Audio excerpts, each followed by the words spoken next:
master plan was a process that we were deeply involved in.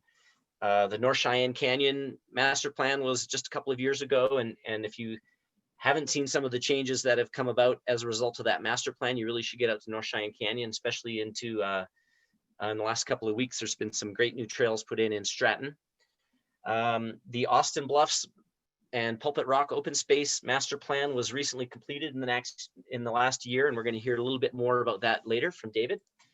And what we see coming up on the horizon is a master plan for the Blodgett open space, Blodgett Peak, and that will also include part of the quarry frontage property. And I'll give a little more information about the quarry later on in this town hall. So that's sort of a description of what master plans are. They also occur in the county, and we are anticipating, actually the next master plan we'll probably be involved in will be the Jones Park master plan. We're not sure exactly how that process is going to look. We're waiting for a draft of the plan that we had some contribution to, and we're not sure what the next steps of that process will be. We're waiting on that one. So master plans are really important, and one of the things that Medicine Wheel does is stays on top of the master plans, attends the master plan meetings, lets you know when it's time to show up. Definitely public input is needed for the master plan processes, and we want to make sure that you've got your voice. So we'll be letting you know when the chances are for you to have input on those. The second item I wanted to bring up is sort of the long game, and the reason why you might want to support Medicine Wheel is we've been around since 1991, and we are building relationships in the community so that we can affect change in the long run. And an important thing that we've really learned as part of our journey to being effective advocates is how unexpected, it's often unexpected that you can have opposite opponents that can turn into your allies. And what we find out on trails, when there's a lot of passion that everyone's pouring into the trails, and if you think just a little bit differently than someone else, that difference can be really magnified, and it feels like you're really in opposition to other stakeholders. And I would say, like, particularly through the Bear Creek process, the Jones Park, we had the roundtable process that took place related to the greenback cutthroat trout. And that was a 10-year process. And before that, we didn't really have strong relationships with some of the other user groups. And through that, we were able to gain those. So we've got good working relationships with, for example, hiking groups, the CMTRA, the motorized user groups, with Trout Unlimited. We've worked closely with equestrians on several projects. And the thing to point out with this is, we don't always agree on all of the details, but there's a lot that we do agree on. And if we can make sure we've got open lines of communication, it really helps us all get more of what we want. So the way we play the long game is to try to turn our opponents into allies. Another point on that topic is the Super Friends group. You might have heard of the Super Friends group. We were part of the formation of that in 2013. It spun out of the very first Red Rock Canyon master plan. The Super Friends is a collection of it's representatives from all of the friends groups from all the different city parks around town, and some user groups. So Medicine Wheel is part of that.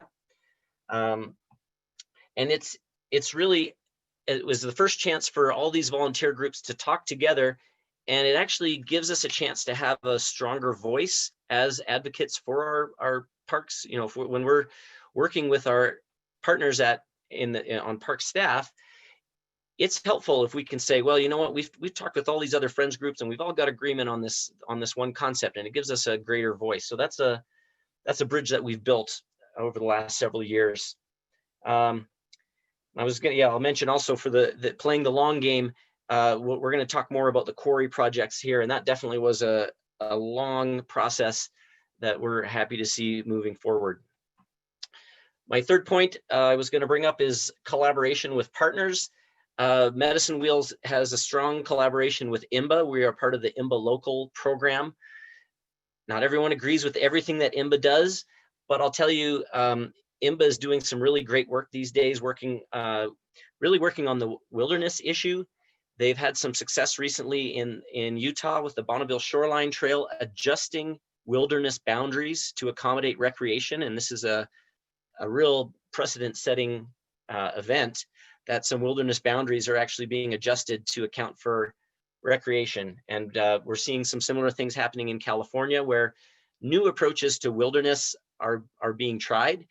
And it's this kind of thing that at our for our organization, we can't spend the time to be really focused on national issues, but IMBA helps us to stay on top of those and to know when we might want to raise our voice on something like that. And likewise, we're involved with the Colorado statewide mountain bike coalition, and that's a group that looks at state level issues, and particularly we're looking right now at Colorado parks and wildlife issues, and there's been proposals for sticker tags for mountain bikes and different ways that we can fund the state wildlife, the Colorado state wildlife. And it's important there again that we've got a state level voice. So that's why Medicine Wheel collaborates with other groups in the state. And the final point I wanted to raise is on trail cooperation. I mentioned we got our start in 1991. At that time, mountain bikers were sort of a fringe group, and we're fighting for a seat at the table. Now, mountain biking is one of the largest user groups, if not the largest. It's certainly in the top few user groups. We're not fighting for a seat at the table. We're at the table. And what we've realized is our access to trails really is dependent on our ability to share the trails with other users. So it's a high priority for us that we get education out, especially for new users. We build multi-use trails for all users, not just mountain bikers. And we see that etiquette is trail etiquette and trail sharing is a really important way for us to maintain our access to trails. So watch for Medicine Wheel to be continuing our push on that. And another thing that we've really seen during 2020 is the huge increase in loading on our trails and a bigger need for regular maintenance. So you've probably heard of our Trail Love maintenance program.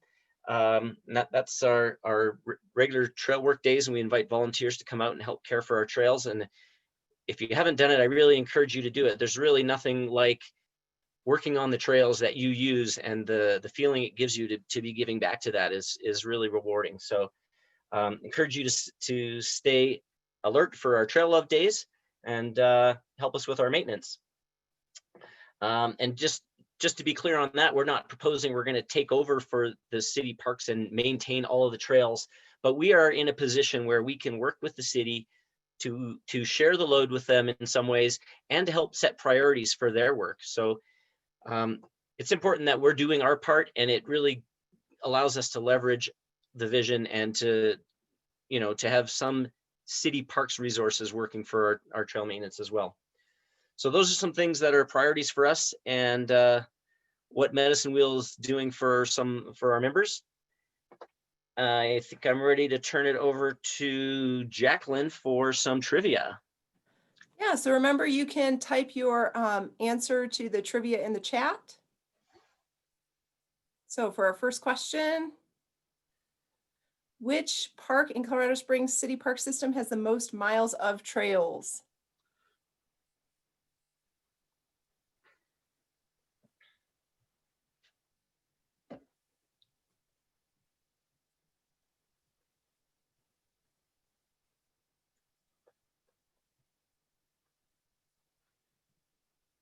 Oh, there we go. Adrian Horner, Cheyenne Canyon. So Cheyenne Canyon has the most miles of trails. I think someone had the number yesterday, but over 100 miles of trails in Cheyenne Canyon, sorry. So Cheyenne Canyon is the answer. So Adrian Horner, I will connect with you for a swag bag later.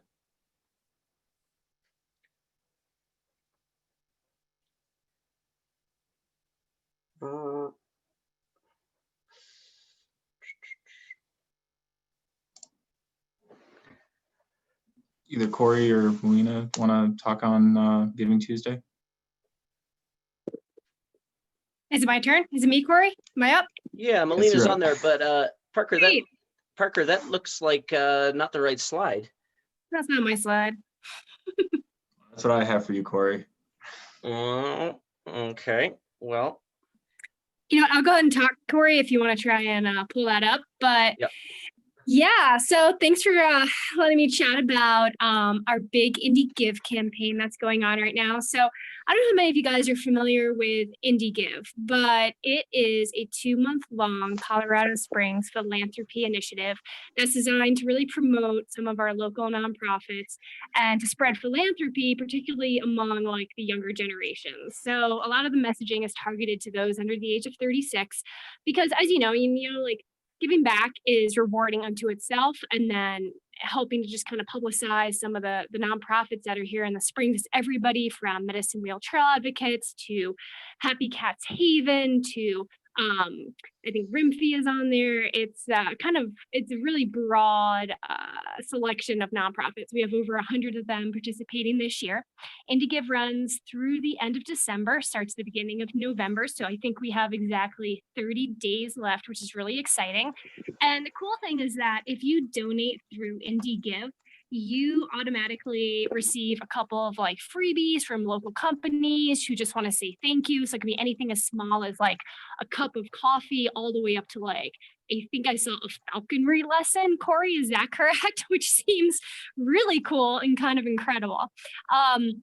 Another nice thing is that we have a variety of business partners who are going to pledge up to $17,500 in donations. So even if you give, like $25, $50, it's going to be doubled by one of our sponsors. So that's huge. That makes Indie Give one of our biggest fundraisers for Medicine Wheel for the entire year. So we really do, put a lot of focus on how we can participate. One nice thing is that Bristol Brewing is actually offering, if you go to Bristol and you get one of their flagship beers, they're going to donate 50 cents to Medicine Wheel. You just have to tell them that Medicine Wheel is your selected nonprofit. We're in the great outdoors category. We're going to have a few other things that are going to happen throughout the rest of December. So make sure you just keep an eye on what's going on our social channels. And then that brings me into the llama thing. So we have a llama challenge that we really are asking for you guys to help us out with. We have a giving llama. Parker, if you could show what our mountain bike llama looks like this year, that would be great. He's on the slide as well. He is all kitted out for a big day on the trails. You see he has little elbow pads and a helmet. So we are going to throw him up on social media. When you see that post, if you guys could please like, comment, share. The post that gets the most engagement is going to get us a special prize. So, keep your eyes peeled. He'll be on Instagram and Facebook, and I'm hoping to hopefully get him up on Thursday. So, yeah, keep your eyes peeled, and then we'll have through the end of December. And the last thing is, I don't know if you guys saw this on social or in our email campaign, but we are actually giving away a stick Revel wheel set. It's like a $2,000 wheel set. So if you are under the age of 25, this is targeted specifically to young donors, and you make a donation of at least, I think it's at least $10, then you automatically get entered to win this wheel set. We're also asking when you make the donation through Indie Give to please name one of the 10 teams, 10 high school or college teams that are listed here in the Springs.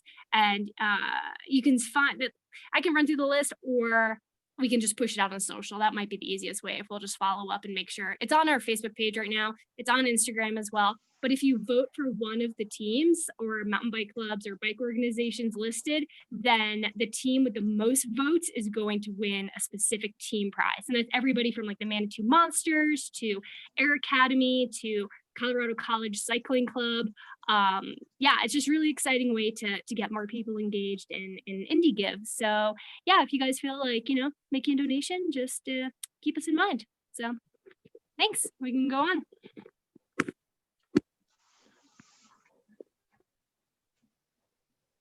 Thanks, Melina. You there, Jacqueline, for trivia question number 2? I am here. All right. The audience ready? Question number 2, get your chat ready. Do we need more drama, or are you ready for it? I think we're ready. I'm Okay, not a drama it's a person. visual one. Name that All trail. right. Name this location.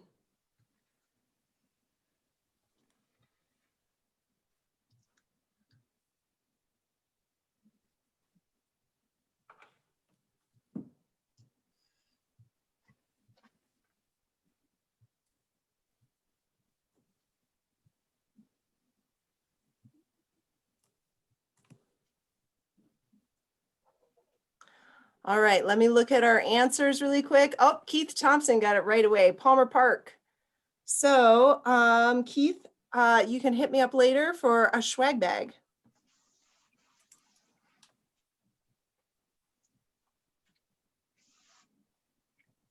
Okay. Moving as we go. Okay, do we have Kala on the line? I am here, Hello, Kala. Ready to talk about Red Rocks? ready to talk.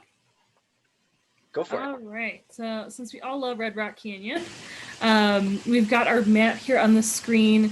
And for this one, the orientation is the north is at the top of the image. So starting off with this one is the popular Codell Trail. So both upper and lower Codell are shown as number 1.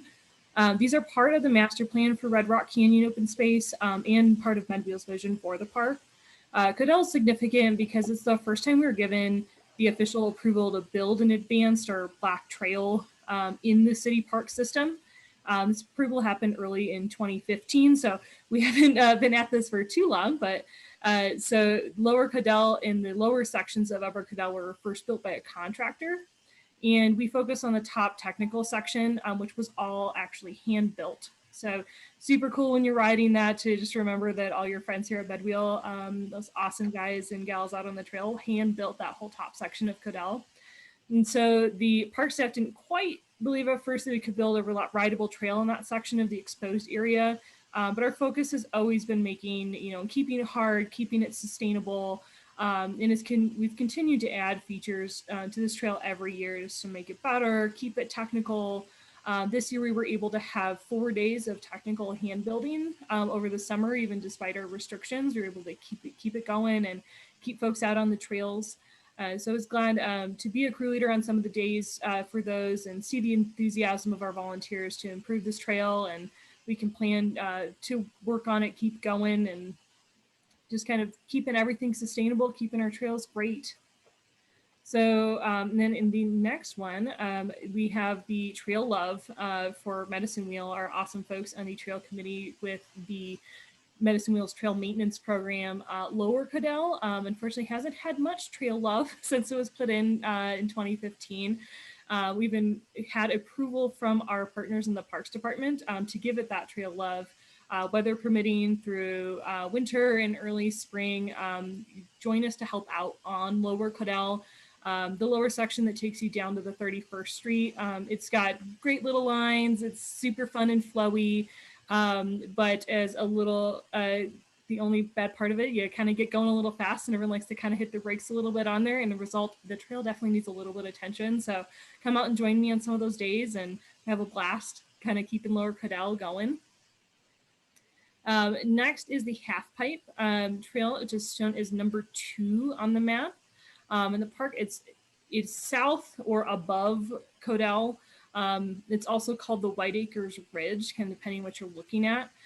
It was rerouted this summer. The work was completed by a contractor called Flowrine, which has done a lot of trails here in the Springs and super awesome to always work with.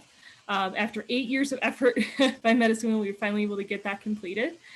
We started looking at this section as an extension of the original Codell Trail, and for a variety of reasons, unfortunately, it took 8 years to do it. It just kind of putting on hold. There were some archaeological findings in the area. And probably, as many of you know, that unique section of the park has some unique rocks and soil and all sorts of cool things to it. So keep your eyes peeled when you're walking around. But finally, we were able to get the green light to get that going this summer, and it's a lot more sustainable and still super fun and has a rhythmic feel to it. So I hope you guys enjoy that one when you're out there if you haven't already been out. The third update is another trail that's been in the works for a long time, is the Lions Trail. So that's shown in the master plan and runs north-south along the eastern edge of the dump. So the west of the Codell Trail labeled on number 3. Although it's shown in the master plan, the lower or northern section of the trail was closed, unfortunately, about 4 years ago over some sustainability issues and user conflicts. There was a rock drop on the lower southern end that put riders in conflict with the trail intersection on the saddle, unfortunately. So when it was closed, unfortunately, we weren't made aware of that before it happened. It's been a little bit of a battle to kind of get it going, but we've had such a blast with the Parks Department on being able to come up with a sustainable alternative for that trail. So then the rest of the trail is going to be able to be completed for that section. So we were successful in advocating for it through walkthroughs with the staff, and Single Tracks, actually the contractor for it, just came out and excited to announce that it's happening. The trail's getting dug, and we're going to have an amazing little section of single track right over there.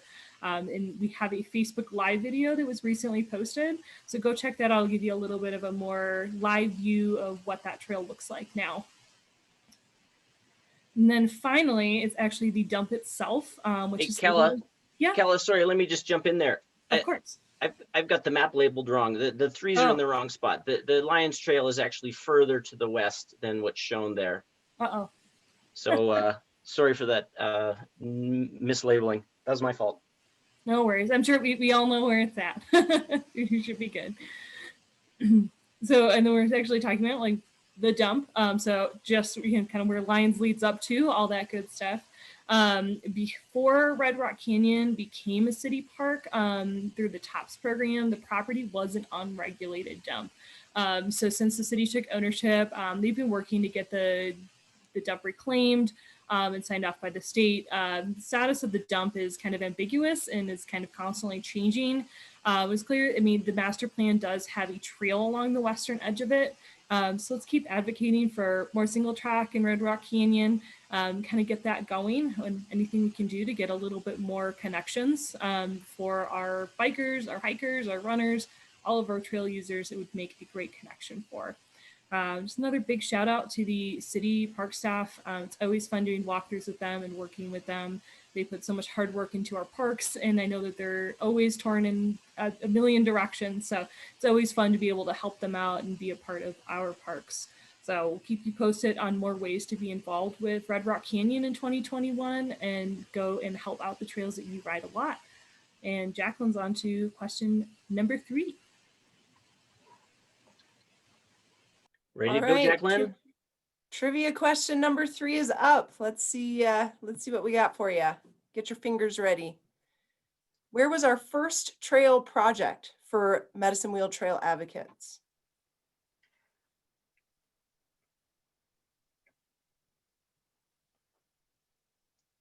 Oh, Robbie Spokes got it. So Stephanie Zert, it was Cheyenne Mountain State Park. You can hit me up later for a swag bag. Congratulations, Steph.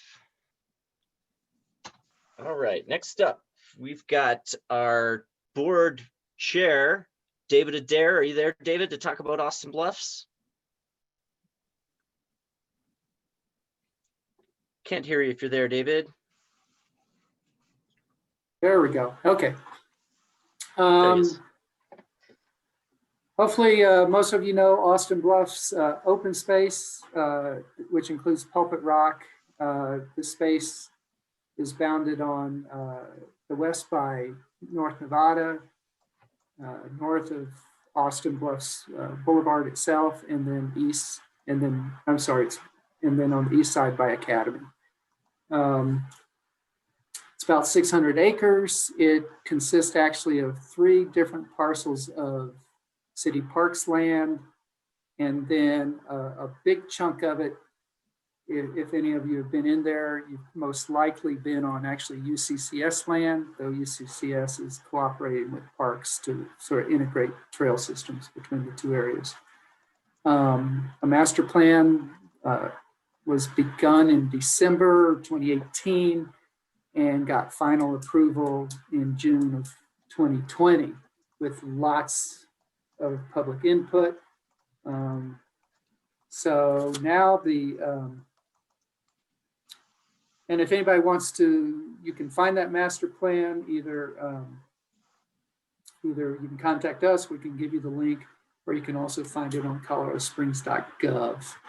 And you can get all kinds of details on the complete layout, the map, the whole process of the master plan if you weren't involved. And so now the next steps as far as, so once you get a master plan, it it lays out very detailed, trail connections, what trails are allowed, various things like that. And now the next step is start implementing the master plan as funding becomes available. And of course, City Parks has lots of demands on their funding. The priorities, the immediate priorities are a improvement of a trailhead off North Nevada. Currently, there's a legally illegal spot that people are parking because it's the closest access to Pulpit Rock itself. But that plan there is to have about 45 to 65 spots. And then they're also looking at some negotiations with UCCS and possibly requiring some more land acquisition to enable parking for access into Austin Bluffs. The other priority is there's a regional trail that goes through Austin Bluffs, and basically that allows you to go easy from Ute Valley on the west and then actually crossing Austin Bluffs Boulevard itself into Palmer Park, for those of you who like to do the 7-part loop. There's a rim trail. This is still in the priorities for 2021, is completion or maintenance of existing trails called the rim, and make that the rim trail, which is sort of in the southeast corner or section of the open space. And that rim trail will have A and B lines for different levels of riders.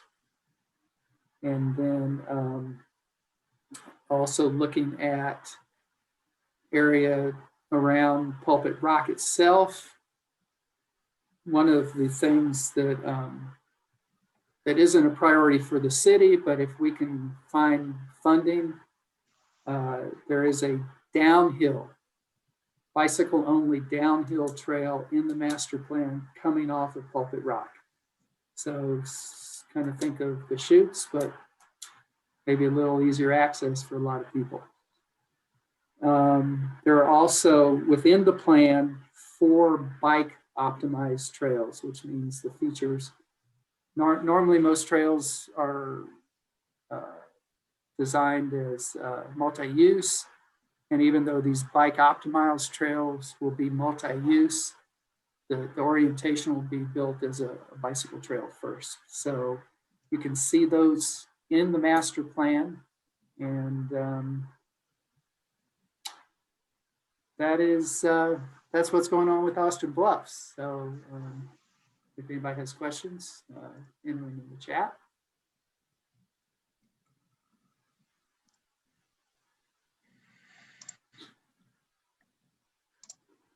I've just stopped sharing my screen. I think Parker's gonna take over and show the video. We've got some video from Austin Bluffs and Pulpit Rock. And by the way, this is a permitted activity. We did not do this illegally. Thanks for pointing that out.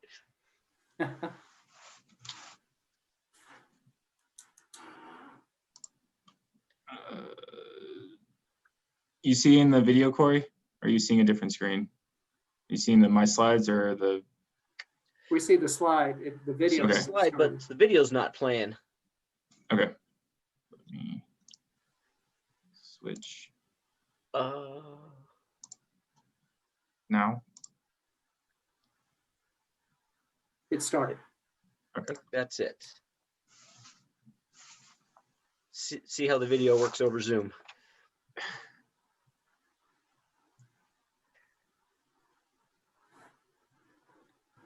Again, as David noted, we got a permit to take some video, and we spent a morning up there and got a bunch of different shots of the whole area with the hopes that we could use this for some grant applications, that we can start driving some of the biking priorities a little bit quicker. But it just shows the extent and the views that you get from up there. looking down there on Pulpit Rock. And one of the things, if you haven't ridden over in Pulpit Rock because it's so easy to get lost until you spend a whole lot of time in there, is a lot of the trails, there's some very good riding already in Austin Bluffs, and a lot of it is, I would describe as chunky. And certainly that's one of the features that we hope to preserve as the master plan gets implemented. All right, Corey, you should be able to switch back over to your. Okay, there, can we see trivia question number 4? Yes. Jacqueline, are we ready? Yes, we are. Trivia Okay. question number 4. Get ready in the chat. Name this trail.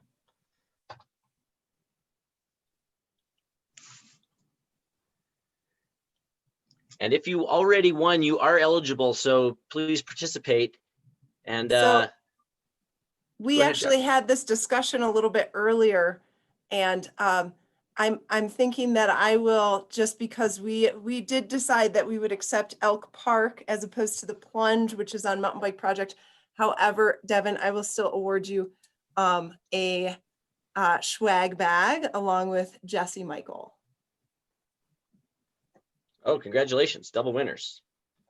Yeah, I just can't do it. I've got a lot of swag in the attic. Great. Okay, congratulations to those folks. Okay, over to me. So I'm going to give a little bit of an update on the quarry projects. Recently, I was out riding with a friend, and they asked me some questions about the quarries, and I was under the mistaken impression that everyone knew everything about the quarries. It feels like we've been talking about the quarries so much that it's very well known. And this friend said, no, I think there's a lot of people that are a little bit confused about what's going on. So, whoops, there we go. The 2 quarries we're talking about that were recently purchased by the city of Colorado Springs together are called the Mountain Shadows Open Space. I should clarify, there's one quarry, that's the Black Canyon Quarry. You can see down at the bottom of the screen there in yellow.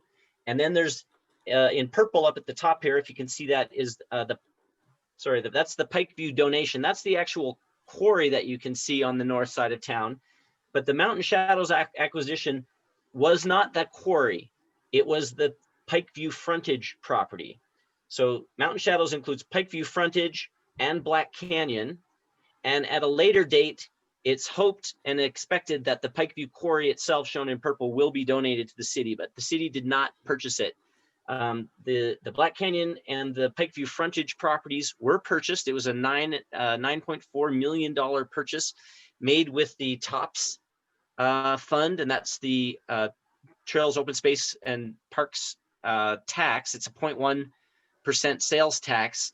And just on a note on that TOPS tax, that the TOPS tax will be coming up for renewal, and we're expecting to see some activity on a campaign for a renewal. It's been a really popular tax because it allows us to buy amazing properties like Red Rock Canyon and parts of Austin Bluffs and many others, including this Mountain Shadows open space. The Black Canyon Quarry is also called the Snyder Quarry, the one down at the bottom. It's next to Manitou Springs, and it is planned to be the trailhead for the reopening of the Waldo Canyon area. And so you may have heard of the Reimagine Waldo process that ended last year, and that was part of the vision that came out of that, was that Black Canyon is going to be the place where we're going to be able to access Waldo and Upper Williams Canyon. So that's really exciting. That deal closed last month, and I think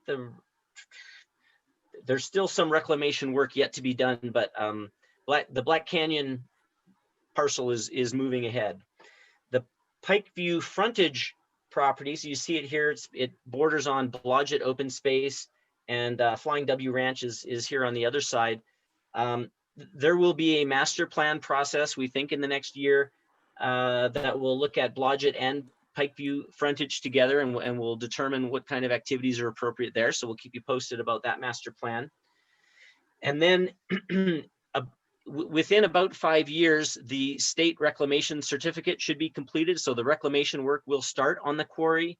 And once a state reclamation cert is obtained, the city will have the option to accept that property as a donation from the quarry owner. And it was set up that way specifically so that if something unexpected was found during the reclamation process, the city isn't required to take on that liability. But we're anticipating that the reclamation will go forward smoothly. And very soon we will also acquire the Pikeview quarry proper. And this next slide shows some of the, and you may have seen this before, this is a conceptual rendering of the world-class bike park that we are hoping to build there. So the concept of a world-class bike park is included in the 2014 Park System Master Plan. So that plan from 2014 says, hey, somewhere in our community, we'd like to build really the best bike park that you could ever imagine. And so we've been working definitely since then and even before then on ideas of where we could put a world-class bike park. And our hope is that the quarry, once it's reclaimed and then donated to the city, is going to be that place. And this is just a concept of what it might look like. The design hasn't been done yet. The city will perform a master plan for the bike park itself, and that'll probably be separate from the Pikeview frontage and Blodgett master plan. So exciting things coming up with the quarries. If there are more questions, you can throw them in the chat or feel free to reach out to us at any time. We're happy to answer questions about some of the things that are going on in the city and our region. It's sometimes a little bit complicated. We're here to help you understand and weed through it and to know when it's time for you to raise your voice and get involved and state your opinion on it. So please stay tuned to hear more about chances to help these processes along. Corey, we Corey, did have one quick question on this as to whether or not the Black Canyon land was part of the Waldo Canyon burn scar. No, I believe the quarry part itself was not affected by the burn. And I'm not 100% sure of that, but I believe it was not.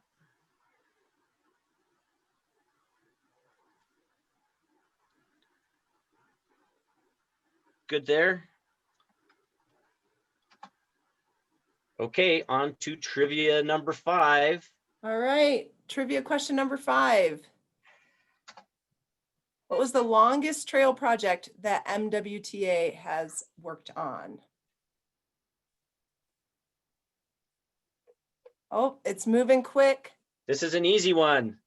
Yeah, I have Susan Lomanek with Lake Moraine, and that is correct. Well done, Susan. We would have also taken the missing link, but we don't call it the missing link anymore. All right, congratulations. Okay.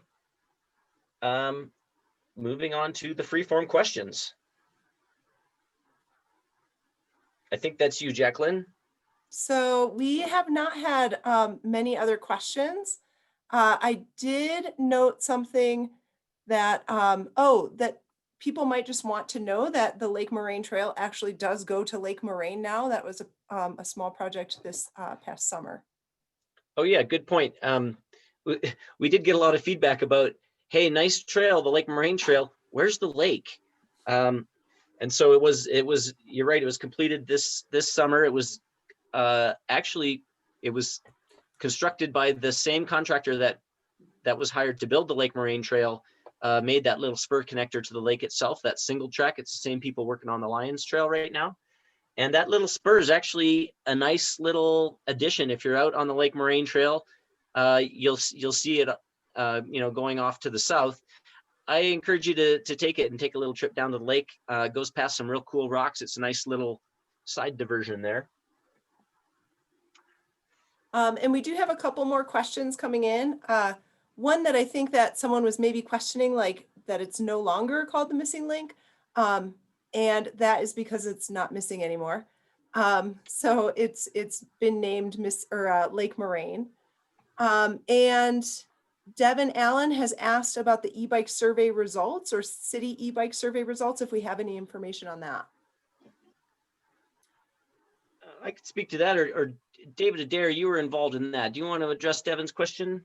Sure. So the city survey ended on November 20th. And right now that is in park staff hands. They will sift through the results, and we believe that they're going to do it as an administrative change to any park policy. It'll be a proposal that then comes to Parks Board. So there will be chance for citizen input at Parks Board. Yeah, we don't have a date on that yet. Anticipate sometime this winter or spring, at least, to see the proposal. We'll definitely keep informed as we know more information. All right, and I'm noting another question from Ian, if there's an update on the Waldo Canyon master planning process. That's a good and tricky question. So the Reimagine Waldo process was a planning grant that was applied for and executed by REMFE. It was a state grant, and that planning process is finished. It was not an official land manager like master plan process.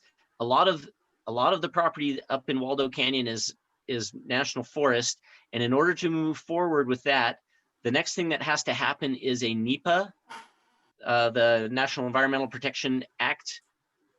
I think that's what it is. That's the process that will have to take place before the actual final design goes through. And we don't have a date for that. Just before COVID, we were anxiously awaiting the new, there was a vacant position at the Forest Service, was the rec planner. And that position was thankfully filled just before COVID, but then things really ground to a halt. And we haven't heard what the priorities are more recently for the NEPAs. There's a lot of interest in, the Ring the Peak project is probably a competing project for that. So at the National Forest level, there's still some uncertainty. I would say, we're optimistic that in the next year or two, we'll get some commitment about when we can expect to see that NEPA process starting for Waldo. So there's still a long way to go before we've actually got, we're able to build trails in Waldo. Does that answer the question?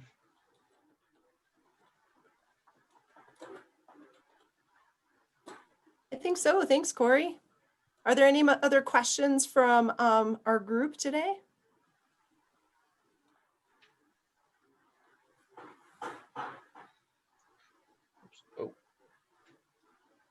I do want to say, if you do have questions, info@medwheel.org is a good way to reach out. All right, and I think we have our last swag bag. Yeah, people don't giveaway. have questions because they want more trivia. Yeah, we're ready for trivia question number 6. Okay.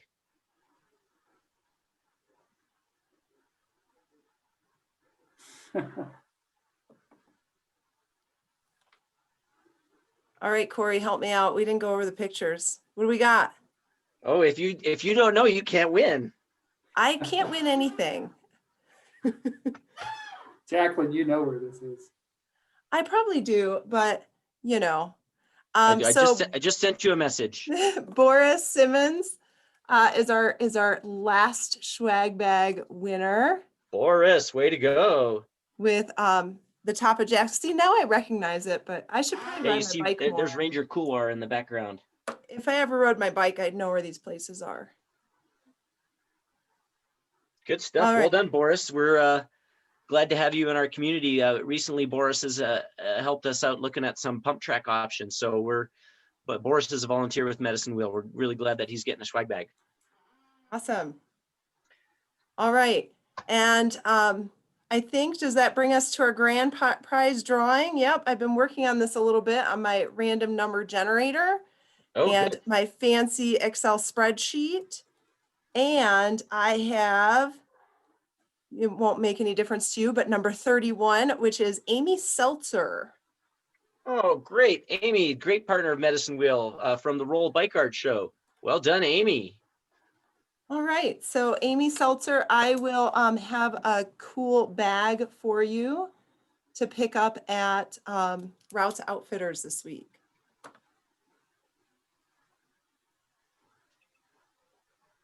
So just looking at any of these giveaways, they'll be available at Routes Outfitters starting this Friday. I'll drop them off a little bit earlier than that. So you can pick them up any day on Friday or thereafter through IndieGive. And we will, have some more opportunities for cool giveaways online if you're able to, give and enter some more drawings as we move along. But those of you that donated $50 today, you'll also get a MWA timber bell that'll be located at Routes, and I will make sure to have your name on that to get picked up. So you can just check in and ask them for that information. I'm going to put my email in the chat for those of you that got a swag bag.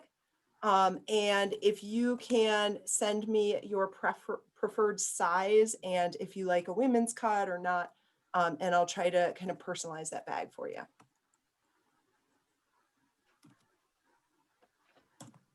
All right. Oops, I sent that to one person, sorry.